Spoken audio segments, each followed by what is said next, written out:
할렐루야, 사랑하는 성도 여러분, 이렇게 방송으로 여러분을 뵙게 되니 너무 반갑습니다. 속히 이 질병이 지나가서 함께 모여서 하나님을 예배하고 찬송하는 그날이 오기를 기대합니다. 자, 오늘도 계속해서 로마서를 함께 공부하기를 원합니다. 오늘 배울 내용은 로마서 2장 1절부터 16절까지 내용으로서 바울 사도는 이방인뿐만 아니라 세상에 하나님을 두기 싫어하는 자들뿐만 아니라 유대인들조차도 죄인이다. 그러므로 그들에게 복음이 필요하고 예수 그리스도를 믿는 믿음으로 의롭다 하는 것이 필요하다라는 것을 이제 설명하기 위해서 이 본문을 설명합니다. 자, 우리가 이제 2장에 들어가기 전에 지난번에 배웠던 것을 잠시 설명하면 바울 사도는 세상에 하나님을 두기 싫어하는 자들에 대한 죄를 고발하는 내용이 보이게 됩니다. 그들의 죄는 크게 두 가지가 있죠. 하나는 하나님을 두기 싫어하는 하나님과의 관계에서 죄입니다. 하나님을 하나님으로 인정하지 않고 영화롭게 하지 않고 하나님을 예배하지 않고 감사치 않는 것이 죄라고 이야기하고 있어요. 두 번째, 행동으로 짓는 죄가 또 죄라고 이야기하고 있습니다.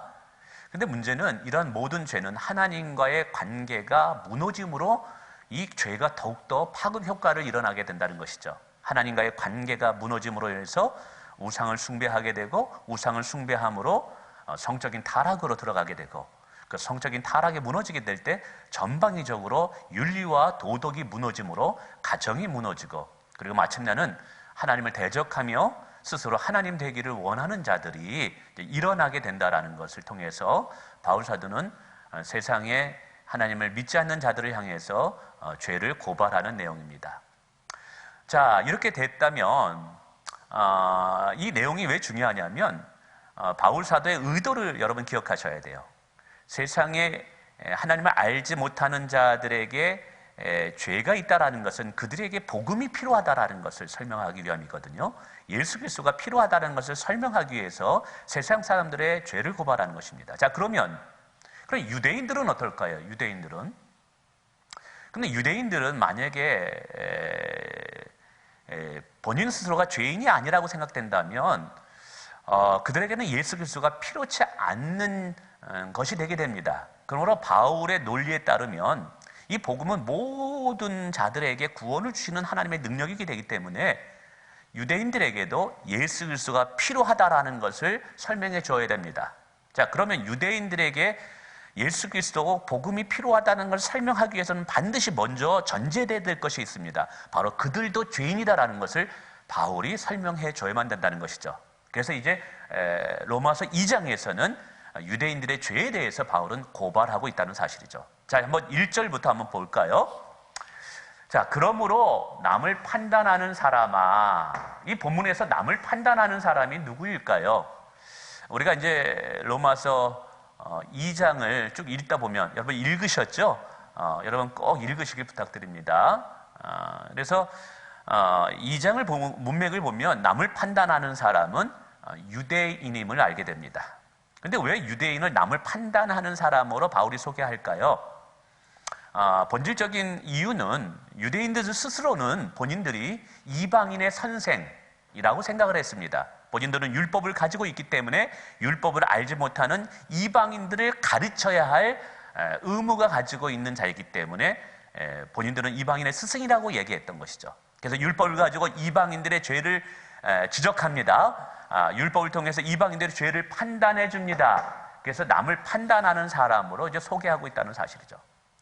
그러나 궁극적으로 오늘 본문의 문맥상에서 바울이 이렇게 이야기하는 이유는 이제 다음과 같습니다. 앞부분에 바울 사도가 세상에 믿지 않는 이방인들을 향해서 이방인들은 죄인이다. 그들은 죄를 짓고 있다. 그리고 그 죄에 대해서 반드시 하나님께 심판을 받을 수밖에 없다라는 걸 설명해 줬습니다. 자, 그때 그 옆에 있던 유대인들이 바울의 이야기를 듣고 이렇게 얘기하는 거예요. 바울아, 네 말이 맞다. 자, 이방인들은 모두 죄인이고 그 죄에 대해서 하나님께 심판을 받아 마땅한 자들이라고 바울의 말에 박수를 보내고 동의를 해줬다는 것이죠. 자, 그런데 유대인들이 이렇게 동의를 해준 것 의도 속에는 무엇이 있냐면 이방인은 죄인이지만 우리는 아니다라는 거예요. 우리는 이방인과 다르고 선한 자들이라는 거예요. 이런 의도가 깔려 있다라는 사실이에요. 그런데 만약에 이것을 그대로 인정하게 되면 유대인들에게는 복음이 필요하지 않습니다. 유대인들에게는 예수 그리스도를 믿으라고 말할 수가 없습니다. 그래서 바울 사도는 2장에 들어와서 다시 유대인들을 향해서 너희도 동일한 하나님 앞에 심판을 받을 수밖에 없는 죄인이라는 것을 이제 설명하기 위해서 이렇게 들어가고 있는 것입니다. 자, 그러면 유대인들이 범하는 죄가 무엇이었을까요? 오늘 본문은 이야기하기를 누구를 막론하고 핑계하지 못한다. 그러니까 너희들도 죄가 있음을 핑계하지 못한다라는 것이죠. 그것이 뭐냐?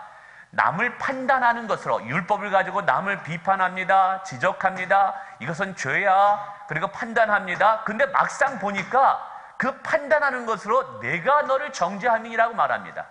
이게 무슨 말입니까? 남을 판단하는 그 판단하는 그건 잘못이다. 죄악이다 말하는데 막상 자신들은 또 그 죄를 범하고 있다라는 사실이죠. 이것을 보면 유대인 스스로가 스스로 속고 있다라는 거예요. 바울이 보기에는 어떻게 속고 있습니까? 유대인들은 스스로 착각한 거예요. 우리는 율법을 가지고 있으니까, 우리는 구약의 말씀을 가지고 있으니까, 우리는 구약의 말씀을 가르치니까, 우리는 구약의 말씀을 들으니까 우리는 이방인들, 세상 사람과 다른 선한 자들이다라고 착각하고 있다는 것이죠. 근데 바울은 말하는 거예요. 율법이라는 것은 내가 가지고 있다고 해서, 내가 율법 말씀을 듣는다고 해서, 율법 말씀을 잘 가르친다고 해서 그것이 우리에게 의로움을 가져다 주는 것은 아니라는 거예요. 율법이 가져다 주는 의로움은 뭐냐면 율법을 완전히 지키는 자가 율법을 통해서 의롭다라는 것이죠. 그런데 유대인들의 실수와 잘못은 뭐예요? 본인들이 가르치는데 본인들이 그러한 동일한 죄를 행하고 있다라는 사실이죠. 이게 바로 유대인들의 죄악이라는 것입니다. 우리는 여기서 참 우리가 배워야 할 몇 가지의 신앙의 모습이 보여지는 것 같아요. 오늘 그리스도인들도 분명히 유대인은 아닙니다. 그럼에도 불구하고 유대인과 같은 생각 속에서 신앙생활하는 자들이 있다라는 사실이죠. 무슨 말입니까? 남을 판단하기를 좋아하고 다른 사람의 실수를 지적하기를 좋아하고, 근데 막상 제가 보면 그렇게 남을 쉽게 판단하고 쉽게 뒤에서 저 사람은 왜 그래 이렇게 말하는 사람들을 가만히 들여다보면 본인도 그런 일들을 똑같이 행하고 있거든요. 그래서 이게 예수님이 하신 말씀과 같이 본인 안에 있는 들보는 깨닫지 못하고 다른 사람들의 티눈을 보면서 지적하는 것, 여러분 이것이 정말 죄라는 것임을 우리가 오늘 본문을 통해서 이걸 깨달아야 될 것 같아요. 어쨌든 유대인들은 스스로가 율법을 지키지 못하면서 단순히 가르치고 율법을 가지고 있다고 해서 스스로 속고 있다는 것이죠. 그래서 이게 사실은 개인적으로 목사님들도 이런 실수를 좀 합니다. 내가 강대상에서 설교를 잘하고 말씀을 잘 가르치고, 저도 이제 로마서를 잘 가르치려고 노력하는데 내가 준비를 잘해서 가르쳐가지고 성도들이 은혜 받았다고 얘기해요. 그러면 목사님들이 착각하는 게 뭔지 아세요? 나는 그렇게 살고 있다라고 착각하고 있다라는 사실이에요. 근데 이건 별개예요. 말씀을 잘 가르치는 것과 내가 잘 말씀을 듣는 것과 말씀을 행하는 것은 별개라는 거예요. 근데 오늘 바울 사도는 유대인들의 스스로 속고 있고 그들의 죄악은 무엇이냐? 그들은 율법을 잘 가르치지만 그 율법을 행하지는 않습니다. 바로 이것이 하나님 보시기에 죄라는 거예요. 그래서 유대인들 너희도 동일하게 하나님 앞에 죄인이다라고 바울은 유대인의 죄를 고발하고 있는 것입니다. 그러면서 바울이 2절에 이런 일을 행하는 자에게는 하나님의 심판의 진리대로 되는 줄 우리가 아노라. 여러분 이런 일이 뭐겠어요? 이런 일을 행하는 자가 누구겠어요? 유대인입니다. 그리고 이런 일이라는 것은 자신들은 율법을 가지고 있고 잘 가르친다고 이야기하면서도 그래서 자기들은 스스로 의롭다고 생각하는데 율법을 행하지 않아요. 말씀을 가르치는데 그 가르친 대로 살지를 않아요. 이게 죄라는 거예요. 이렇게 일을 행하는 자에게는 무엇이 있는 거예요? 그게 죄이기 때문에 그것도 하나님의 심판이 하나님의 진리대로 그들 가운데 임하게 된다는 사실이에요. 그래서 3절에서 계속해서 동일하게 그들의 죄에 대해서 분명히 이야기하고 있습니다. 이런 일을 행하는 자를 판단하고도 같은 일을 행하는 사람아, 이게 누구겠어요? 바로 이게 유대인이라는 거예요. 근데 여러분 기억하세요. 오늘 우리는 유대인이 아니에요. 그럼에도 불구하고 유대인과 같은 신앙생활을 하는 분들이 계시다라는 거예요. 여러분 정말 부탁드립니다. 함부로 남을 판단하는 거, 이거 하나님 앞에 큰 죄입니다. 다른 사람, 왜 저 사람은 저래? 내 선입견과 편견을 가지고 사람을 평가하는 거, 이거 큰 죄라는 걸 여러분 기억하셔야 돼요. 그런 사람들에게 하나님은 분명히 경고의 말씀을 하고 있습니다. 내가 하나님의 심판을 피할 줄로 생각하느냐라고 이야기하고 있다는 거예요. 근데 재미있는 거 하나 더 말씀드려 볼까요? 자, 보세요. 하나님께서 그 사람들을 심판할 때 뭐라냐면 진리대로 심판한대요. 하나님의 진리의 말씀대로. 근데 더 재미있는 것은 1절에 보니까 보세요. 남을 판단하는 것으로 내가 너를 정죄함이 판단하는 내가 같은 일을 행함이라 라고 말하고 있습니다. 그래서 이것을 프란시스 셰퍼라는 아주 유명한 기독교 변증학자, 이 철학자는 이야기하기를, 하나님께서 이제 사람 어떻게 보면은 심판하실 때 이렇게 하신다 그러죠. 사람들의 목에 녹음기를 하나씩 목에 걸어 놓는데요. 그 녹음기를 걸어 놓고 우리가 하는 모든 말들을 다 녹음해 놓는데요. 근데 우리가 사람들을 향해서 이렇다 저렇다 함부로 판단하고 비판하고 막 정죄하는 것들을 다 녹음해 놓습니다.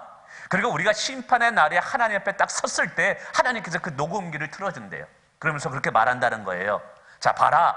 내가 내 말로 저 사람을 심판했고 내가 내 말로 저 사람이 옳지 못하다고 말하지 않았느냐?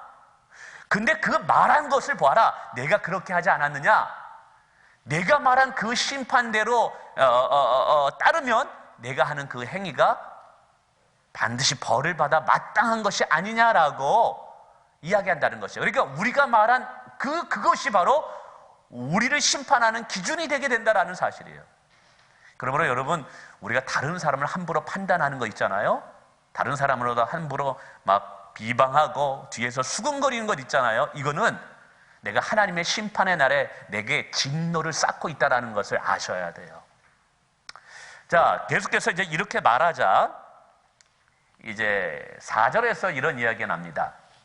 바울이 말합니다.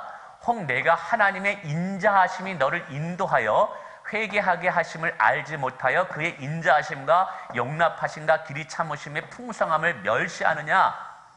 바울이 이제 유대인들에게 말하는 거예요. 너희들이 하나님의 오래 참음과 인자하심을 멸시하느냐?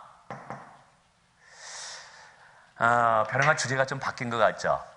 왜 이런 이야기가 나올 수 있느냐? 이 행간을 좀 읽어야 됩니다.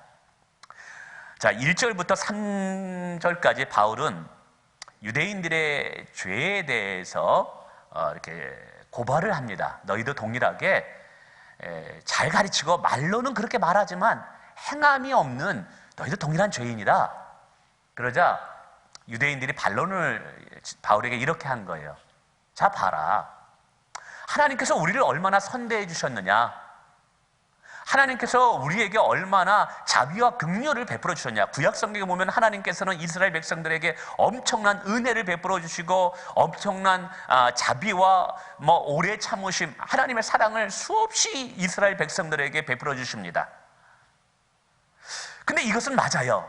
근데 유대인들이 어떤 오해를 했냐면, 이렇게 우리가 하나님 앞에 선대함을 받고 사랑을 받은 이유가 뭐 때문인지 아느냐? 바울아, 우리가 하나님 보시기에 이방인들과는 달랐기 때문에, 우리가 하나님 보시기에 그래도 나름대로 선한 자들이었기 때문에 하나님께서는 우리를 이렇게 선하게 대해 주신 것이 아니겠느냐라고 바울에게 이제 반론을 제기한 거예요.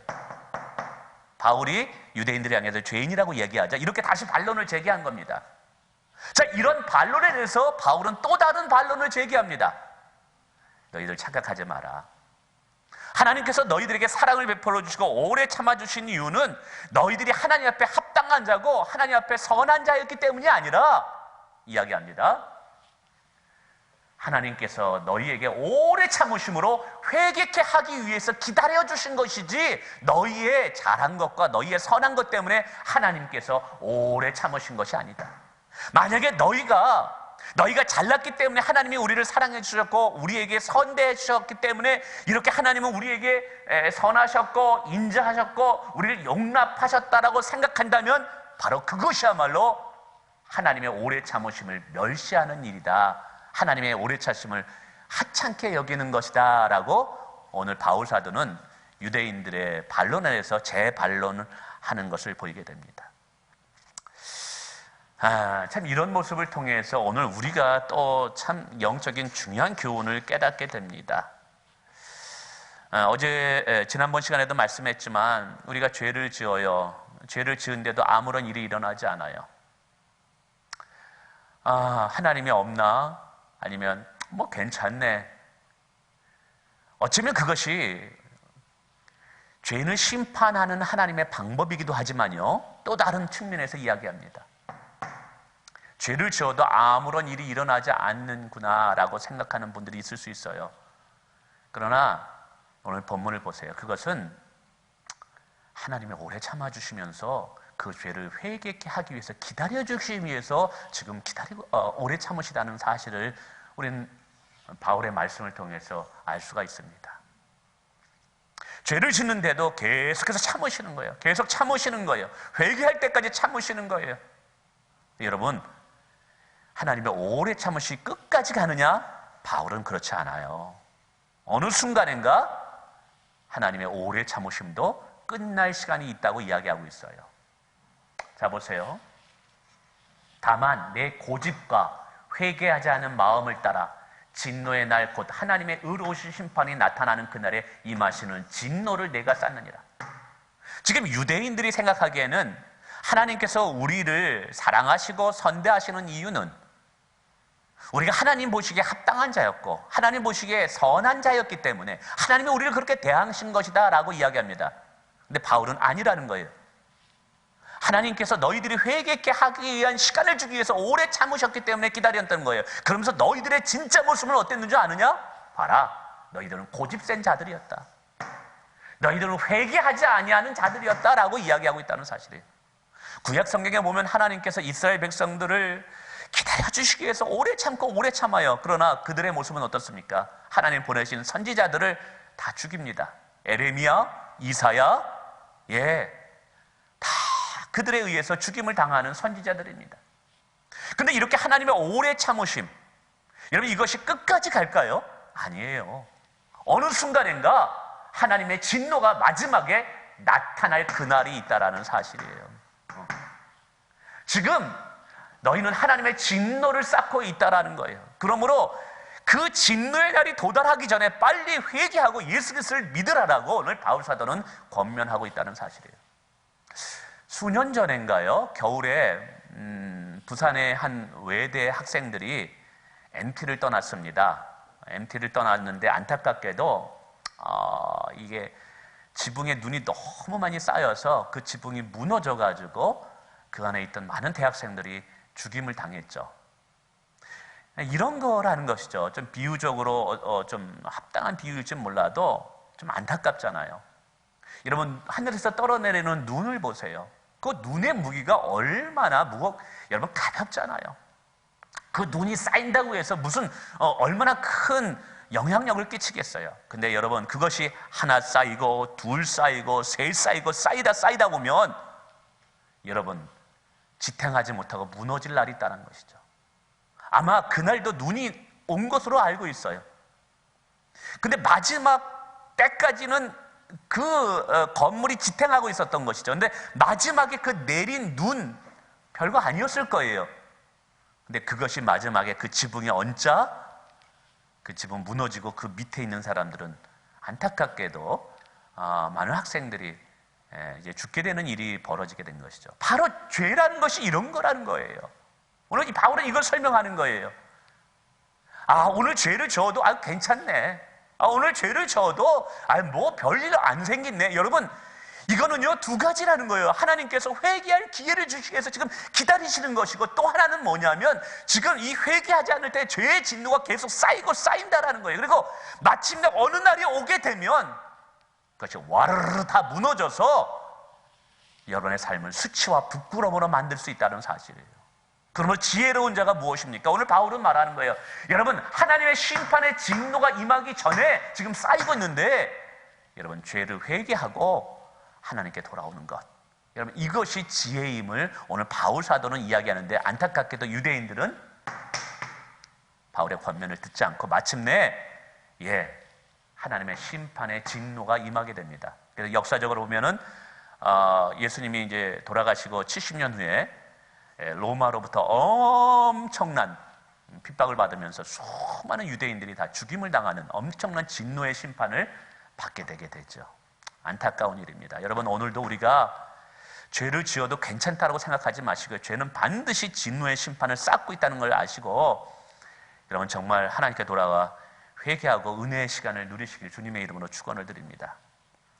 자, 6절부터 이제 11절까지는 하나님께서 이방이냐 유대인이라 어떠한 기준으로 심판을 하시는가에 대해서 설명해 주고 있습니다. 그래서 6절에 아예 이렇게 정의를 내리고 있습니다. 하나님께서 각 사람에게 그 행한 대로 보응하시되, 여기서 각 사람이라는 것은 유대인, 헬라인 모두를 의미하는 것입니다. 그 행한 대로 보응하시되, 하나님께서 사람의 죄에 대한 심판의 기준이 뭐냐면 그의 행위대로 심판한다라는 것이죠. 그러면 그 행한 것이 크게 두 가지로 나타나겠죠. 하나는 착하고 선한 일을 행하는 자가 있을 것이고, 또 다른 한 사람은 악을 행하는 자가 있을 것입니다. 그러면 착하고 선을 행하는 자에게는 어떻게 보응하시는가? 오늘 7절에 대해서 이렇게 말합니다. 참고 선을 행하여 영광과 존귀와 썩지 아니함을 구하는 자들에게는 영생으로 하나님께서 응답해 주신다는 것이죠. 근데 여기서 이제 선을 행한다라는 것이 뭐냐면 인간의 보편적인 상대적인 선이 아니라 하나님께서 정하신 구원을 얻을 만한 높은 수준의 의로움을 얻을 수 있는 선을 말합니다. 그렇게 선을 행하는 자들에게는 영광과 존귀와 썩지 아니하는 영생으로 하나님께서 보답해 주신다는 사실이죠. 근데 여기서 이제 기억할 것은, 제가 이렇게 설명한다고 해서 그럼 목사님, 그럼 우리가 정말 선을 온전히 다 행하면 예수 믿지 않고도 의로움을 얻을 수 있고 영생을 얻을 수 있습니까? 라고 질문을 할 수 있을 거예요. 근데 이 질문에 대한 대답은 반은 맞을 수 있고 반은 틀릴 수 있어요. 무슨 말이냐? 사실 우리가 구원을 얻고 의로움을 얻을 수 있는 통로는 두 가지입니다. 하나는 율법을 온전히 지켰을 때 우리는 하나님의 의로움을 받을 수 있어요. 그리고 두 번째, 하나님 보내신 구원자 예수 그리스도를 믿었을 때 우리가 의로움을 얻을 수 있습니다. 근데 다시 첫 번째로 돌아와서 율법을 온전히 행하게 되면 오늘 말씀과 같이 영생의 의로움을 얻을 수 있어요. 근데 문제는 뭐냐 하면 우리는 죄로 물들어 있기 때문에 하나님이 원하는 수준 높은 그 선을 이룰 수는 없다라는 사실이죠. 그래서 율법의 특징 중에 하나가 뭐냐 하면 99가지의 율법을 지켜도 한 가지의 율법을 어기면 율법을 어기는 자가 됩니다. 생각해 보세요. 하나님이 정하신 그 의로운 수준, 거의 하나님과 같은 그 선함을 살 수 있는 자가 누가 있겠어요? 예수님 외에는 없다는 것이죠. 그래서 오늘 선을 행하여 영광과 존귀와 썩지 아니함을 구하는 것, 이 영광과 존귀와 썩지 아니함이 뭐냐면 하나님께서 원하는 그 선의 기준 정도가 된다는 거예요. 이걸 행하는 자는 영생, 의로움을 얻지만 문제는 이것을 지킬 수 있는 사람은 없다라는 것이죠. 그래서 우리는 이것을 떡은 떡인데 먹을 수 있는 떡이 아니라 그림에 그려진 떡이라고 표현하고 있습니다. 반면에 악을 행하는 자들이 있다라는 것이죠. 이 악을 어떻게 표현하느냐? 당을 지어 진리를 따르지 아니하는 것이죠. 이 진리가 하나님과 그분의 말씀이 진리입니다. 하나님과 그분의 말씀을 따르지 아니하는 것이 죄라고 이야기하고 있어요. 이렇게 죄를 짓는 자들, 그리고 이러한 자들이 구체적으로 이웃과 주변 사람들의 악한 행동을 하는 것이 불입니다. 이게 죄라는 것이죠. 이 두 가지, 이 죄를 따르는 자들에게는 하나님께서 어떻게 보응의 심판을 주시냐 하면 진노와 분노로 하나님께서는 거기에 합당한 보응을 주신다라는 거예요. 그래서 이 두 가지를 통해서 하나님께서는 사람들을 심판하는 기준이 뭐냐? 그가 행한 행위다라고 이야기하고 있습니다. 그러면서 이제 9절에서는 그 악을 행하는 자들이 삶에서 어떠한 이 비참함에 빠지게 되느냐를 좀 더 설명합니다. 악을 행하는 각 사람의 영에는 환난과 공고가 있다고 이야기하고 있어요. 즉 악을 행하는 자들의 삶에는 처음에는 번성하는 것 같지만 심령 속에는 공고가 있는 거예요. 그러니까 내적인 부분입니다. 죄로 억눌림이 있습니다. 죄로 인해서 염려하고 근심하는 것이 있습니다. 사람들의 대부분 염려와 근심은, 두려움은 죄로 인해서 온다는 것이죠. 근데 내면적인 이런 억눌림뿐만 아니라 이 죄는 우리에게 삶의 환난을 가져오고 삶의 궁핍함과 삶의 어떤 심판을 가져와서 참으로 힘들고 어려운 일에 빠진다는 것이죠. 근데 이렇게 악을 행하는 자에게 환난과 공고가 주어지는데 이것은 유대인이나 헬라인이나 차별이 없다라는 거예요. 마치 구원은 유대인이나 헬라인이나 차별이 없는 것처럼 하나님께서 죄로 인해서 심판하는 그 행위의 기준도 유대인이나 헬라인이나 차별이 없다고 이야기하고 있습니다. 반면에 선을 행하는 자들에게는 하나님께서 어떠한 삶의 은혜를 누리게 하느냐 하면 평강과 존귀와 영광과 존귀와 평강이 있어요. 그런데 이것도 마찬가지예요. 유대인이나 헬라인이라 차별이 없습니다. 그래서 11절에 말합니다. 이는 하나님께서 외모로 사람을 취하지 아니합니다. 그러니까 하나님께서 사람들을 심판하는 기준은 유대인이라고 해서 뭔가 좀 더 잘 대해주시고 이방인이라고 해서 하등으로 취급하는, 그렇게 외모로 사람을 취하는 것이 아니고 그가 행한 대로 하나님은 그들을 심판하신다라는 것을 우리에게 보여주고 있습니다.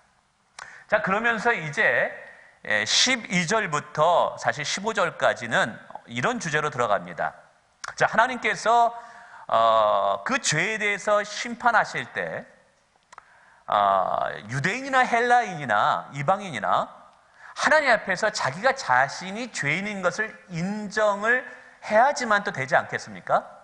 그래서 하나님께서는 이 세상을 살아가면서도 자신들이 죄가 있다라는 것을 스스로 인정하지 않을 수 없도록 죄인임을 드러나게 하도록 만든, 허락한 도구가 있다라는 사실이죠. 그것이 뭐냐? 유대인들에게는 율법을 줬다라는 것이죠. 그래서 12절에 율법이 없이 범죄한 자는, 율법이 없이 범죄하는 자는 이방인들을 말합니다. 세상의 사람들을. 이들은 율법이 없이 망하게 돼요. 이거를 이따 이제 14절에 가서 좀 설명하겠습니다. 그러나 율법이 주어진 자들, 유대인들입니다. 율법이 주어진 자들은 무엇으로 말미암아 심판을 받는다고요? 율법으로 말미암아 심판을 받으랴. 율법으로 말미암아 심판을 받는다라는 것은 율법이 그들 가운데 유대인들이 죄인임을 깨닫게 한다는 것이에요. 그래서 하나님 앞에 본인들이 너는 죄인이다, 죄에 대한 심판을 받아야 된다고 이야기할 때 그들이 변명하지 못하도록 하나님께서 율법을 통해서 그들이 죄인인 것을 깨닫게 하셨다라는 사실이죠. 그래서 이제 율법의 기능이 로마서 이제 3장 후반부에 들어가서 우리가 좀 자세히 다루게 될 텐데, 오늘 본문에서 율법의 가장 중요한 기능 중에 하나가 뭐예요? 죄를 깨닫게 하고 내가 죄인임을 알게 하는 것이 율법의 기능이라는 것을 우리가 보게 됩니다. 좀 더 구체적인 것은 좀 다음에 한번 다루겠습니다. 그래서 이제 13절에 말합니다. 하나님 앞에서는 율법을 듣는 자가 의인이 아니요 율법을 행하는 자라야 의롭다함을 얻으니라. 유대인들은 율법을 듣고 가지고 있고 가르쳤죠. 그래서 본인 스스로는 이방인보다 나은 자라고 이야기하지만 하나님이 유대인을 심판하실 때 너희들이 율법을 가지고 있고 율법을 듣고 있고 또 율법을 잘 가르친다고 해서 너희들의 선한 자들이 아니라, 사실은 율법의 특징은 율법은 행하는 것이 이제 기준이 되기 때문에, 의로움을 가져다 주는 기준이기 때문에 앞에서도 바울이 말했습니다. 율법을 가르치고 율법을 설명하고 율법을 가지고 있지만 그러나 이들은 율법대로 행하지를 않았다라는 사실이죠. 이 부분은 이제 후반부에도 다시 한번 또 나누게 됩니다. 다시 말씀드립니다. 여기서 여러분 오해하지 않았으면 좋겠어요.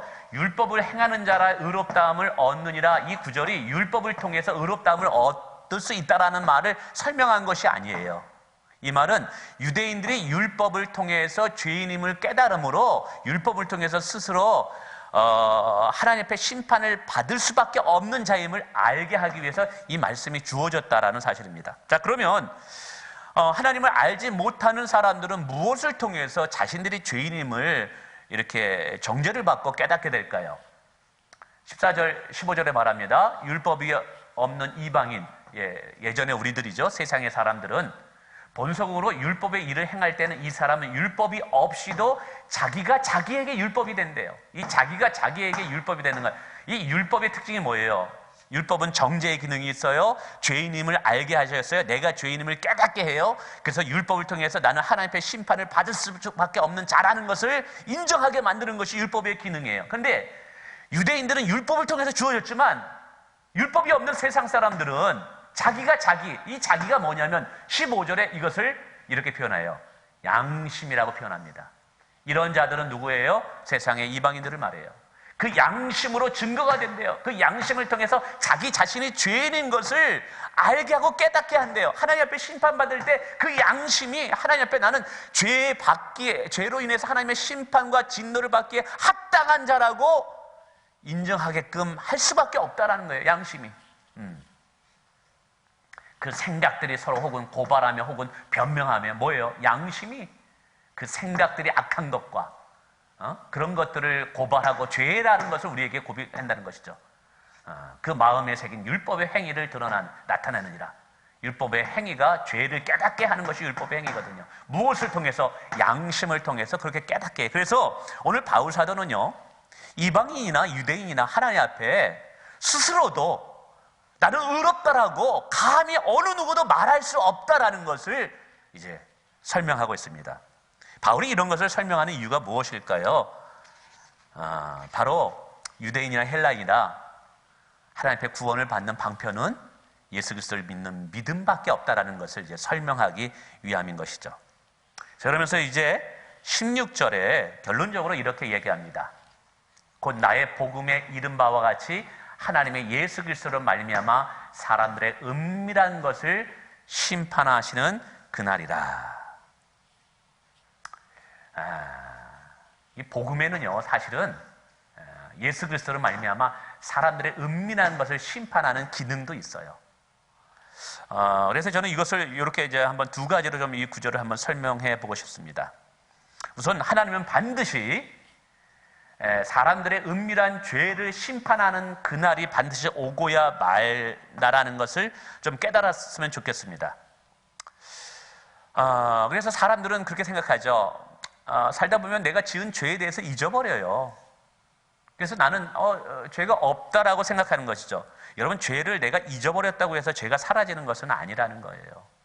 뿐만 아니라 시간이 지나면 또 죄가 없어지는 것도 아니에요. 반드시 죄는 마지막 날에 다 드러나게 되어 있다는 사실을 기억하셔야 돼요. 그래서 이것을 통해서 여러분, 우리가 이 죄에 대한 진노와 심판을 피할 수 있는 것은 온전히 하나님 앞에 돌아가 예수 그리스도를 믿고 회개하고 믿고 하나님의 의로움을 받는 길 외에는 없다라는 사실이죠.